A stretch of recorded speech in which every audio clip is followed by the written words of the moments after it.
Hey guys, it's Castro72 and I'm here with my October 2014 pickups. Sorry it's a bit late, really busy as usual. But anyway, no excuses. Let's just get started. I found some stuff in October, which is good. First off, I went to this Village discount that I've never been to before. A lot of crappy stuff there. Couldn't find anything, but I did find like a stack of Intellivision games, and they were in the boxes and all that. But I didn't take them all. I wanted to, but I only just picked one, just because like they were $1.98 each, and sometimes when it gets pre-Nintendo, I'm a little cheap on that. I'd rather pay just like anywhere from like I don't know, a quarter or something like that. But anyway, I got it for $1.98. It's this game called Atlantis. Now, I had the Atari version growing up, but I never had the Intellivision version. And this one was complete and boxed. And it had the, I don't know if you guys know anything about Intellivision, but they need these little, things that go over the controller. They're called, what are these things called? Dude, totally forgot, like layouts or something. I forgot what they're called. Anyway, overlays. Anyway, they had both of the overlays, and the cartridge was here. Like, I guess this is made by a company called Magic, and they had these like kind of little trays that slide out. It's still a cardboard box though, but cartridge looks kind of cool. Anyway, I played this on the Atari years ago. I never played the Intellivision version, but now I own it, and I got it for $1.98. They wrote on the box though, unfortunately, so it's a little marred. But you know what? I'm glad I got it. And Intellivision is a rarity too, valued at $3. I got it for $1.98. Next, I went to the Unique Thrift Store and I found a couple things. I found these Donkey Kong GameCube bongos for $2.99, and I know it's like, for the rhythm games, kind of dirty. God, I don't know if it's because they stored it in their basement or whatever, or they just had really dirty hands, which is kind of gross. I should really clean them off, but dirty on the top, but I'm sure they work. The connecting wire looks fine, but I got that for $2.99. And I found a game called King Arthur. Now, this is for the GameCube. I got this for $2.99 as well at the Unique Thrift Store. I know it's based on a movie, I guess, that came out a while ago, and it's complete. But check this out. I don't know what some kid was thinking, but he took the instruction manual and he cut out the word king out of King Arthur. I don't know. That's ridiculous. I mean, like, what are you going to do? Paste that on your notebook or something? Just keep it intact, man. I mean, it's a game. Anyway, the game is kind of subpar. I played a little bit of it. It's kind of like, I don't know, like a golden axe or something like that, but it's just, when they try to do these 3D things to something like a beat 'em up like golden axe, it just messes it up, and it says dark colors and all that. I mean, it was kind of fun for like a second, but I'd rather play golden axe, I'll be honest. Next, I went to the Salvation Army, and I actually found a game for those Congo drums for the GameCube. I found Donkey Konga 2. And I got this for $2.99, and it is complete. And I think I'm gonna register this on the My Nintendo website, because it still has the code that allows you to like register this game. Hopefully the former owner never registered it, and it'll go into my library. I don't know. I've never even collected the points off of My Nintendo. I should do something with that anyway. Next, I found a PSP game. Now, I'm not the biggest fan of PSP, honestly. I have one, barely bought anything for it, but I found this one for $2.99. It's called Warriors of the Lost Empire. Haven't tried it. I don't know what it is. It's like a role-playing game, I guess. It's complete, though. UMD. I never liked this format. Really. I mean, I guess they're okay. I'd rather have cartridges on the go, but shoot, anyway,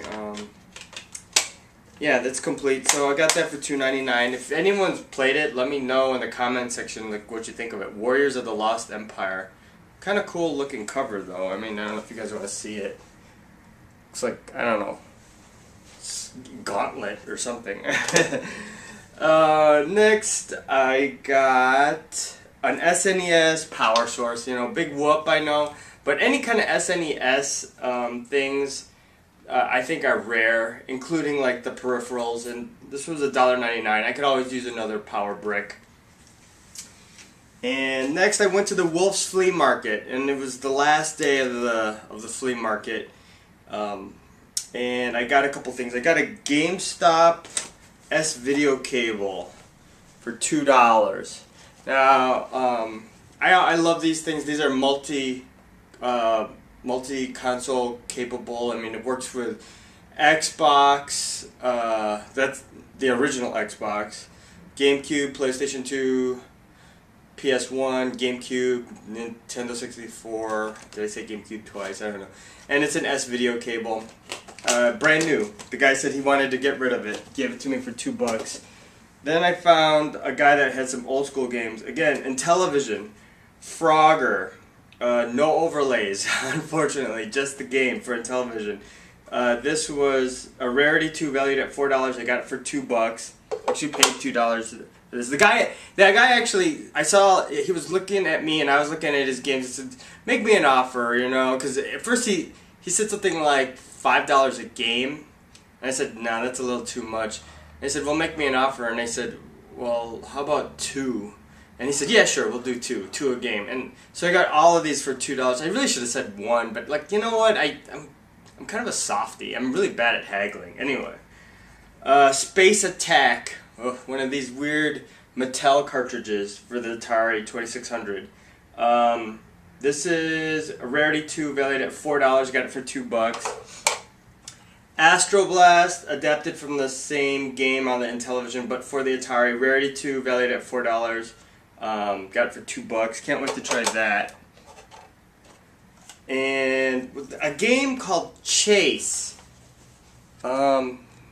I don't know. This is for the Sears. This is the Sears version of the Atari game Surround, and I got it for Rarity. I got it for $2. It's a Rarity 3 valued at $6 because it's a little less common than the Surround cartridge, but it's the same game. It's called Chase, and it's for the Sears Telegames, which was my first Atari. Actually, I lost it in a flood, but glad to have that.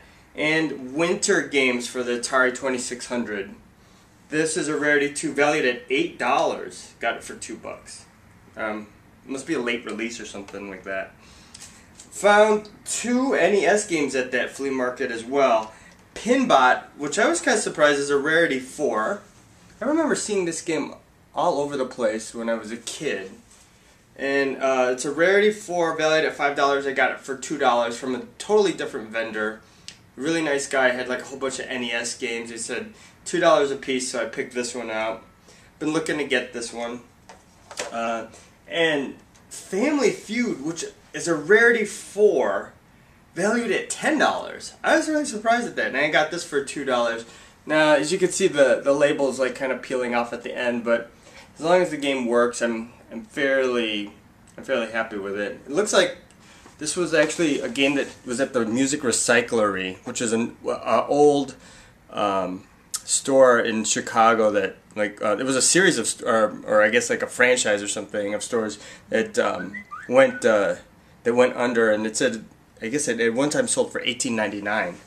I like it when I see the old stickers on these things. Next, I went to Video Games Then and Now, and I got a couple games, some SNES games and an NES game. F-15 Strike Eagle, Rarity 5, actually, valued at $7. Got this for $3.99. I hear this is like a Micro Prose game on the computer, and the label is kind of not that great at the end, but $3.99. I heard it's a horrible, horrible translation, though. I mean, I don't think the NES was able to mimic the PCs back then. Next, Emmitt Smith Football, Rarity 1. Obviously football, valued at $3. Got this for $1.99. Someone's going to have to fill me in on Emmitt Smith. Don't really know too much about football. And last but not least, Adventures of Yogi Bear, which is a Rarity 5 valued at $5, and I got for $7.99. Now, I used to see this at GameStop all the time in the used bin, and I always passed it up. And For years I've been looking for this game. I don't know why. And I finally played it, and boy, it's pretty bad actually. It's kind of like a, I don't know, Sonic the Hedgehog type thing, but like with Yogi Bear like running at top speed. It just doesn't make sense to me, to tell you the truth. It's like Yogi Bear. And I heard this actually had a Super Famicom release in Japan. I'm like, why? Is Yogi Bear popular there? A little bit of label damage on the top, but otherwise, okay shape. Last but not least, I went to Cash Traders, which is sort of like a pawn shop, and I found this horribly damaged DS game called Zoo Hospital, and I got it for a quarter. And oh my gosh, I don't know what kid owned this, but like, why were you trying to peel off the label?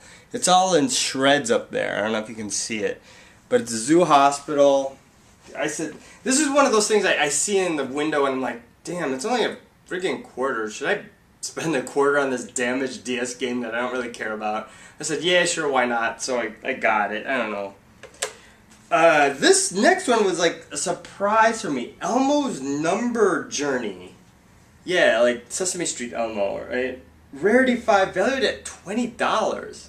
I got it for $2.99 at Cash Traders. And to tell you the truth, I have the other, a companion game to this, and it's called like Elmo's Letter Adventure. It's like Elmo's Number Journey and Elmo's Letter Letter Adventure and Number Journey, Letter Adventure. It's like let's look up synonyms of this for the same word, journey, adventure. And then numbered letter. It's hilarious. Actually, I can't wait to play this. I know it's garbage. Well, I shouldn't say it's garbage. It's educational for little kids. But anyway, Number Journey, Letter Adventure, whatever. Last but not least. And you guys are going to be like, you didn't have this in your library yet, but it's Super Mario Land for the Game Boy. I've had like the hardest time to find a copy of this. I know you guys might be like seeing it everywhere. I haven't seen it ever, and this is the first time I ever saw it. It's a rarity one, valued at $5. I got it for $5. Finally, it's Super Mario Land for the Game Boy, the very first, it was an initial release. Glad to finally have it. I want to play it. Anyway, I think I played it years ago in high school. Someone else owned it, though, and no, I finally own it.